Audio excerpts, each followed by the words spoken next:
The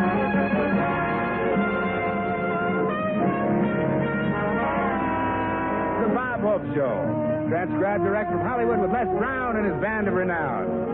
Our special guest, Jane Wyman. Our singing star, Margaret Whiting. And here he is, Bob Hope.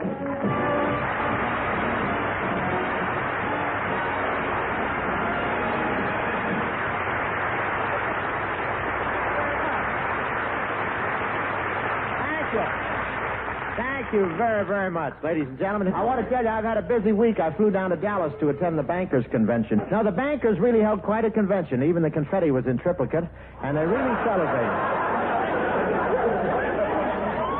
They really celebrated. In the morning, they all looked tired and overdrawn. And they never forgot they were bankers. At dinner, I nearly starved to death. Nobody would pass me anything until it'd gone through escrow.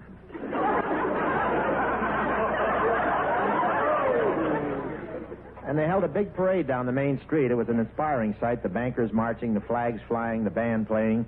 And the whole thing had a wonderful theme. Who can we dispossess? I'm only kidding. I've loved bankers since my tough early days in Hollywood. The banker was really a lifesaver to me.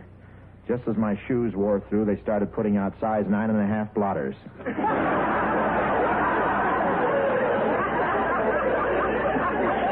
And I want to tell you, they're really proud of that 20-story skyscraper they put up in Dallas. A big Texan said that's the tallest building in the world. I said, how about the Empire State Building? How about the Chrysler Building and the Woolworth Building? He pulled out his gun and said, well, how about them?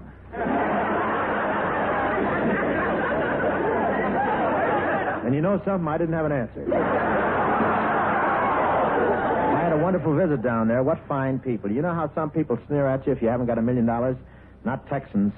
Down there, if you haven't got $1 million, they call you over in a corner and give you one.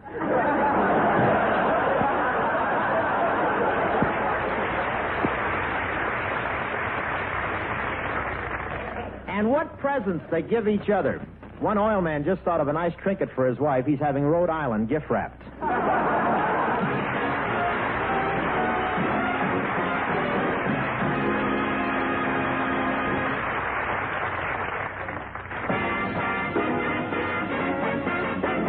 Here's Les Brown, his band of renown, playing You Are My Sunshine.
Well, folks, when it comes to bravery, backbone, and intestinal fortitude, Bob Hope has as much courage as the next man.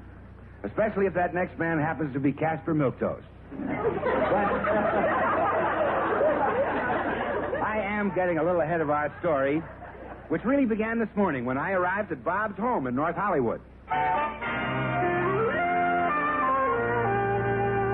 Good morning, Bob. Oh, hiya, Bill. On the way in, I brought your mail. There's a lot of it. Yeah, my fans just adore me. Well, I'll have to take my address out of the directory so I won't be getting these huge piles of letters every day. Well, I know a quicker way than that. What? Pay your bills.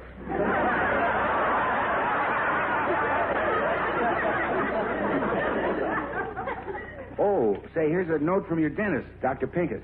He says, Dear Bob, you have an appointment with me this morning to fix your teeth. Yeek. Well, cancel that, Bill. I'm too busy to have my teeth fixed today. Well, what reason will I give? None. Why don't I just write him a note? I could use yellow ink and let him figure it out for himself.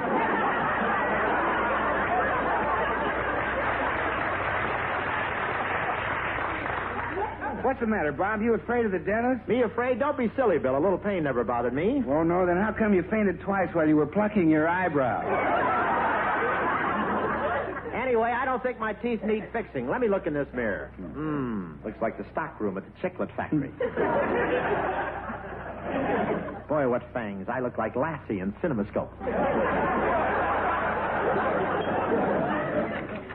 Can I come in? Hi, fellas. Hello, Maggie. Hiya, Maggie. Why the tooth inspection, Bob? Bob has an appointment with the dentist this morning, and he's all a twitter. Oh, get with it, Bob. If you have to go to the dentist, go. You can stand a little pain, can't you? I sure can. I listened to the entire new Crosby album without flinching. Okay, I'll go. I'll see you later.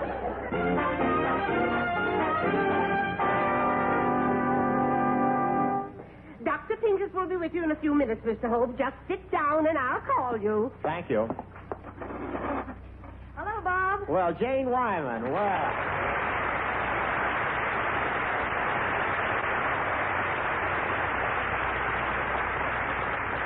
Well, this is a pleasant surprise. It's been quite a while, hasn't it? It certainly has, Bob. I haven't seen you since you came around to my house playing trick-or-treat. Yes, incidentally, the candy was delicious. What are you doing at the dentist, Jane? Oh, this happens to be the day for my semi-annual visit. Well, there's nothing to be nervous about. Just act like me. Act like you? Sure. You're shaking like a leaf. Well, don't get the wrong idea. I took my mambo lesson at Arthur Murray's last night, and I'm still vibrating. I understand how you feel, Bob. I'll admit I'm a little nervous myself. Yeah, I wish this were over with. Oh! What was that? They're playing our song.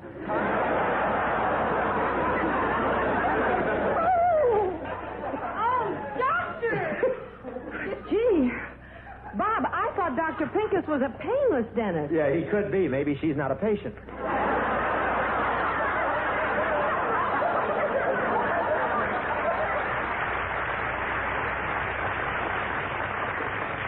Let's change the subject. Tell me, Jane, how's your picture career going? Oh, it's wonderful, Bob. I certainly enjoyed your performance in Magnificent Obsession. You were great. Well, thank you. Men don't usually like sad pictures. Oh, I do, Jane. I love a good cry. The sadder the picture, the better I like it. My popcorn gets so mushy I have to eat it with a spoon. Incidentally, Jane, I noticed that your leading man in Magnificent Obsession was Rock Hudson. That's right, Bob. Rock Hudson is a very talented actor and also a very handsome man. Yes, if you like that type. Well, I don't want to brag, Jane, but when good looks were being handed out, I was right at the head of the line. When they were handing out noses, you must have been there a day ahead of everybody else.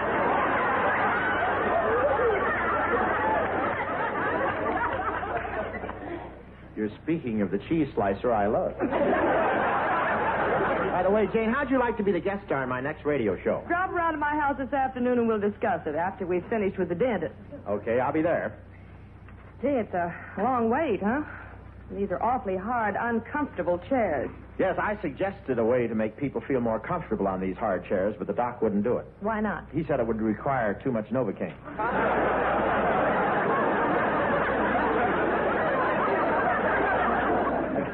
Oh, here comes the nurse now. Pardon me. The dentist is ready for the next patient. One of you can go in now. One of us can go in? Which one? Oh, you go ahead, Bob. Me? Oh, but you were here before me, Jane. After you. Ladies first. Oh, no, after you. Cowards first. Excuse me. You're next, Miss Wyman. Yeah, well. Oh, that lets me out. Go ahead, Jane, and don't worry about the dentist drill. It's well broken in. Weekends, he works on the freeway. Pretty good, huh? That goes to the seagull. Go, kid, go. You're very brave now that you don't have to go in. Well, have fun, Jane. You remember the dentist theme song? The Yanks are coming. Why don't you grow some feathers? You'd make a wonderful vulture. Oh, I got the cards mixed up. It isn't Miss Wyman's turn. You're next, Mr. Hope. Me? That's right. Boing. Well, go ahead, Bob. Just sail right in there. You told me there was nothing to be scared of. Well, I'm not scared of this dentist, Jane. I'm just afraid he'll strike a nerve. How can he strike what you haven't got? Come along, Mr. Hope. Oh, on second thought, I think I'll postpone having my teeth fixed till this afternoon or next week or next year. Or better yet, I'll just mail them in. For heaven's sakes, Bob, go on in and get it over with. You just finished telling me how simple it was. Well, if I only knew what he was going to do to me. Well, first he takes a long, sharp needle and squirts Novocaine into your gums. Then he takes a sharp pick and starts scraping the enamel.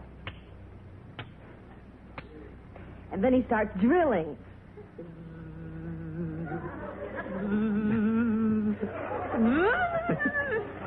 Jane, you got one Academy Award. Isn't that enough?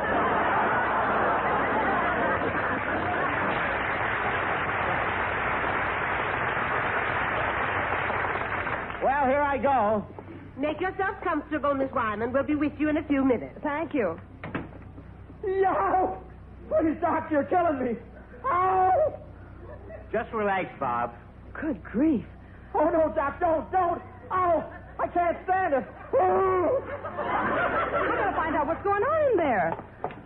Oh. What are you doing to poor Bob? Not a thing. We're still trying to get him into the chair. Folks, Robert Hope managed to survive his visit to the dentist, and a couple of hours later, we drove out to Jane Wyman's home.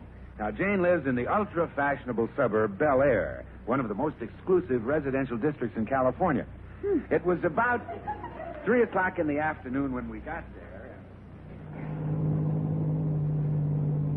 Gee, Bill, Bel Air gets more swanky every day. Well, naturally, Bob, only the cream of society and the very wealthy live here. Yeah, look at that sign. You're now entering Bel Air. No automobile horns, noisy children, yapping dogs, and loud breathers will please use only one nostril. Gee, they're really strict about noise, aren't they? Yeah, canaries are allowed to sing, but they can't beat time with their feet. How you feeling, Bob? Oh, I'm still a little groggy from that sedative pill the dentist gave me. Am I driving okay? Well, yeah, except when we stopped in that gas station, you looked up at the neon flying red horse and said, "That crazy Phil Harris, look where he parked his Jaguar." Well, with Phil, I could still be right. Bob, we'd better watch these street numbers. Jane Wyman lives along here somewhere. Please pull over to the curb.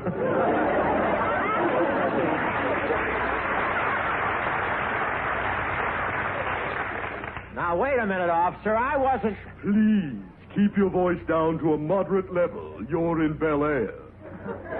Oh, yes. Well, anyway, I stopped the moment I heard your siren. We didn't blow a siren. In Bel Air, we don't have such a thing as a siren. What do you do in case of an air raid? We squeeze Jessica Dragonette. Well, that figures. Well, what's the charge, Tallulah? My dear sir, you were going 43 miles an hour, and while we don't want to seem unreasonable, we must reprimand you slightly for exceeding the limit. Oh, well, of course you have to do your duty, officer. You understand that we mean no offense. No offense. Thank you. Thank you. Now, would you mind taking your car off the sidewalk? Right away, officer, and thank you for being so considerate. Oh, it's nothing at all. Nothing we wouldn't do for any resident of Bel Air. You gentlemen must be newcomers to our beautiful suburb. What street do you live on? Oh, we don't live in Bel Air. You don't? No. Oh, Melville. Yes, Montgomery. These men don't live in Bel Air. Okay, come out of that car with your hands up over your head. Look, officer, I can explain.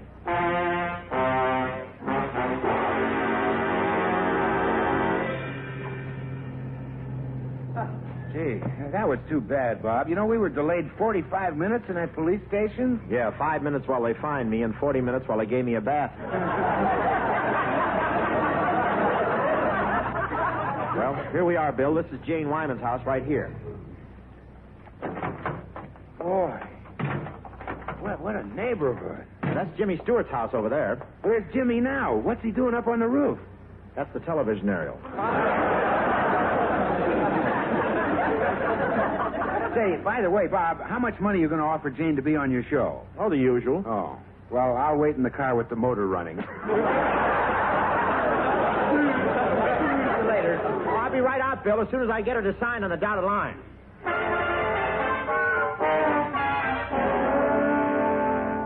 Then it's all settled, Jane. I'm happy you're going to be on my show. But so am I, Bob. But tell me one thing. How much money do I get? Don't worry, Jane. You'll be well rewarded. Yes, I know, but how much will it be? Believe me, Jane, you'll be very happy with the deal. Bob, just tell me in plain English, what am I going to get? Well, let me put it this way. You'll never have to buy cottage cheese again. Seriously, Jane, we pay our guests from $75 to $750, and I'll be happy to give you the top figure. Well, that's fine, Bob. What are those papers you have there? Oh, it's a contract, but you and I can settle our business without it. After all, who needs a contract when two people trust each other? You trust me, don't you? Where do I sign? There in 4 words is the story of my life. Okay, Jane, sign right here. Good. There you are.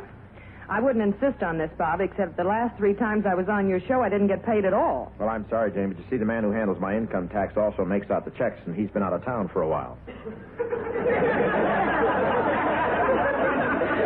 For 3 whole years? And 7 more to go. It was a tough judge. Well, I'll be running along. See you tomorrow night on my radio show. Okay, Bob. And since you're going into town, will you do me a favor? What's that? I packed an evening gown in this valise. Will you drop it off at my dressing room at NBC? Oh, I'll be glad to. So long, Jane. Goodbye, Bob.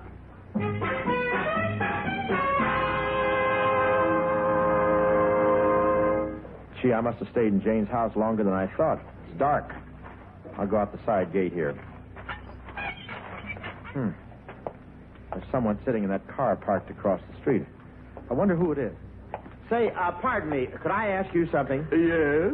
Oh, no, not those same 2 cops. I thought we threw you out of Bel Air this afternoon. What have you been up to? Well, you can't talk to me like that. I'm not a criminal. Oh, no? You didn't get that mean mouth and those shifty eyes going to PTA meetings. Look, Sergeant... Who applauded? Look, Sergeant Friday, I've just been visiting Jane Wyman's house, and I'm on my way home. Do you mind? What have you got in that valise? In this valise? Oh, this is my laundry. Yeah, that's what's in there, my laundry. Then I'll just open it and take a peek. Well.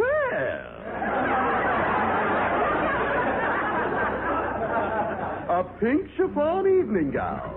Look, I can explain. Who's your laundryman? Christian Dior? Now, listen. And what have we here? A pair of gold earrings and a string of pearls.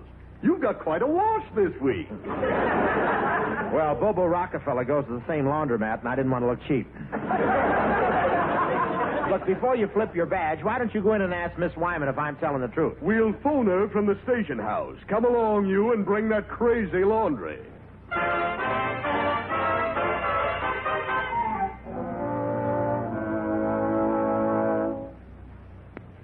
This is a very peculiar contract. I've read it all the way through, and there's no mention anywhere of that $750 I'm supposed to get. Well, wait till I see Bob Hope. Hello? Hey, Jane. Say, this is Bob. I'm at the police station. The cops think I was prowling around your house. Will you tell them I was visiting you, or I'll have to spend the night in jail? Here, I'll put the sergeant on. A night in jail. This is Sergeant Nelson. Was this man visiting there? Very sorry. Nobody visit Mrs. Wyman. She's been out of town for 6 months. Oh, no.